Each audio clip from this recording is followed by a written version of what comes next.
مقدس آیت کریمہ سورہ حج کی آیت نمبر 34 ہے۔ اللہ تبارک و تعالیٰ نے اس آیت کریمہ میں ایک جامع ارشاد فرمایا کہ ہر امت کے لیے ہم نے قربانی کی صورت مقدر فرمائی ہے۔ ہر امت میں قربانی رہی ہے۔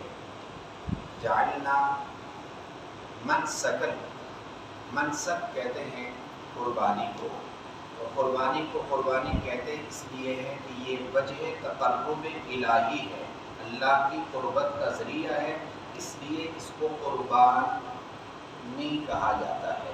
یہ اللہ تبارک و تعالیٰ کے قرب کا ذریعہ ہونے کی وجہ سے فرمایا لِيَذْكُرُوا اسْمَ اللَّهِ عَلَىٰ مَا رَزَقَهُم مِّن بَهِيمَةِ الْأَنْعَامِ۔ یہ اللہ تبارک و تعالیٰ نے جو مقرر فرمایا ہے یہ اس لیے کہ آپ اللہ کا ذکر کرو، عَلَىٰ مَا رَزَقَهُم، جو اللہ تبارک و تعالیٰ نے تمہیں دیا ہے، مِن بَهِيمَةِ الْأَنْعَامِ، چوپاؤں میں سے جو جانور تمہارے لیے مقرر کیے ہیں، مسخر کیے ہیں، تمہیں دیے ہیں، ان کے اوپر اللہ کا نام پڑھو۔ چنانچہ قربانی کا دور چل رہا ہے اور خریداری کے لیے احباب نکل رہے ہیں، تو اس صورت میں ہمیں معلوم ہونا چاہیے کہ کن کن جانوروں کی قربانی ہو سکتی ہے۔ تو یہ ظاہر باہر بات ہے، اس کے لیے کسی دلیل کی ضرورت نہیں ہے کہ وہ جانور جو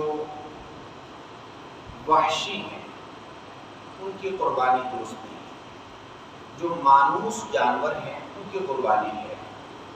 وحشی کی کا مطلب یہ ہے کہ ہرن جائز ہے لیکن قربانی نہیں ہو سکتی، وہ انسان سے بھاگتا ہے، وحشت کی وجہ سے وحشی کہتے ہیں ان کی قربانی نہیں۔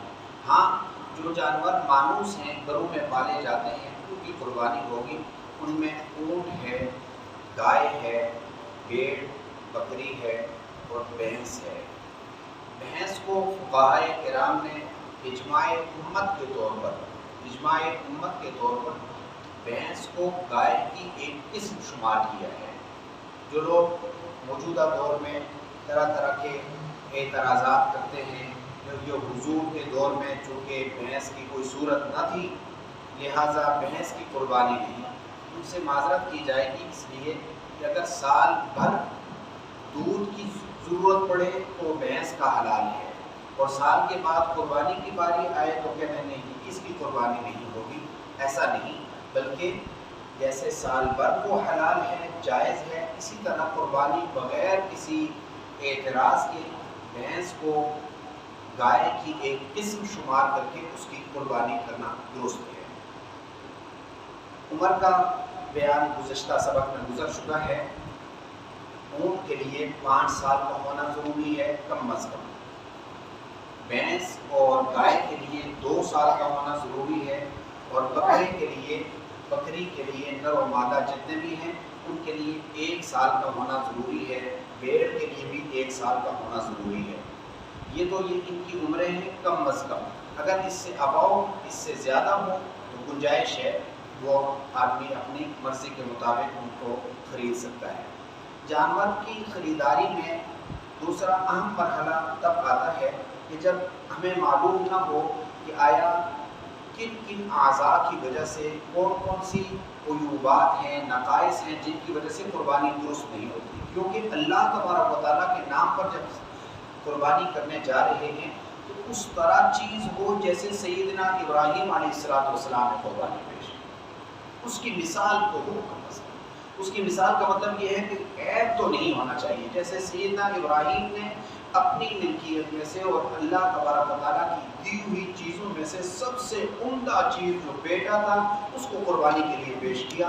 ہمیں بھی اللہ تعالیٰ نے جو مہلت دی ہے، سہولت دی ہے جانور کے لیے، اس میں اچھے سے اچھا، عمدہ سے عمدہ جانور کا انتخاب کرنا چاہیے۔ نقص اور عیب کیا چیز ہیں یاد رکھیے کہ کسی جانور کا سینگ کا نہ ہونا، آنکھوں میں بینائی کا نہ ہونا، یا اس کے کھانے میں ایسی کیفیت ہوگی کہ اب وہ کھانے کو سمجھ نہیں رہا یا کھانے کو دیکھ نہیں پا رہا یا کھانا کھا نہیں رہا، یعنی چارہ چر نہیں رہا، ایسی کیفیت میں ایسا جانور عیب زدہ ہے، اس کی قربانی درست نہیں ہے۔ وہ جانور جو چوپایا ہے اور وہ 3 قدموں سے چلتا ہے، چوتھا پاؤں اس نے لٹکایا ہوا ہے، وہ اس پر بوجھ نہیں ڈال پا رہا، ایسے جانور کی قربانی درست نہیں۔ یہ وہ عیوبات ہیں، بڑے بڑے عیوبات، سینگ ہے لیکن وہ جڑ سے نکلا ہوا ہے، ایسے جانور کی قربانی درست نہیں۔ کان ہے لیکن اس قدر زیادہ کٹا ہوا ہے کہ 1/4 سے زیادہ کٹ چکا ہے، ایسے جانور کی قربانی درست نہیں۔ اللہ کے نام پر ہو تو پورا صحیح تنومن اور بہا اور مضبوط قسم کا جانور جو عیوب اور نقائص سے پاک ہو، وہ اللہ کے نام پر قربان کرنا ہے۔ علامہ رزقہم، جو اللہ تبارک و تعالیٰ نے دیا ہے ان کو، من بہیمۃ الانعام فإلہکم الہ واحد، یاد رکھو کہ تمہارا الہ واحد ہے، فلہ اسلموا، اس کے لیے تو سر تسلیم خم ہو جاؤ۔ جس طرح یہ جانور تمہیں اللہ نے دیے ہیں، یہ تم نے بنائے نہیں ہیں، یہ تمہیں ملے ہیں، تم نے بنائے نہیں ہیں، یہ تمہارے چارے کی وجہ سے یا تمہارے خرچے کی وجہ سے یہ تمہارے لیے ایسے سر تسلیم خم ہو جاتے ہیں کہ تم ان پر چھری تک چلا سکتے ہو، ان کی گردن علیحدہ کر سکتے ہو۔ ایسے ہی اپنی خواہشات کو اللہ تبارک و تعالیٰ کے نام پر قربان کرنے والے ہیں۔ اس کا مطلب یہ ہے فَلَهُ أَسْلِمُوا، کہ میں ختم کر دو اندر سے۔ جب انسان کے اندر سے میں ختم ہو جاتی ہے پھر فرمانبرداری شروع ہوتی ہے۔ ہم نے میں بھی رکھی ہوئی ہے، فرمانبرداری بھی جاری کی ہوئی ہے، یہ دوگلا پالیسی ہے جس کو ہم اپنے آپ کو دھوکہ دے رہے ہیں، اللہ کو دھوکہ نہیں ہو سکتا۔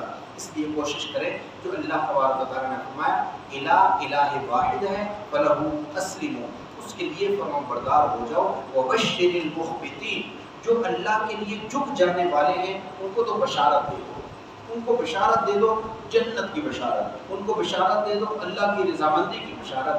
یہ قربانی کا موقع ہے، اس لیے اللہ کو راضی کرنے کے لیے اس عمل کو کیا جائے۔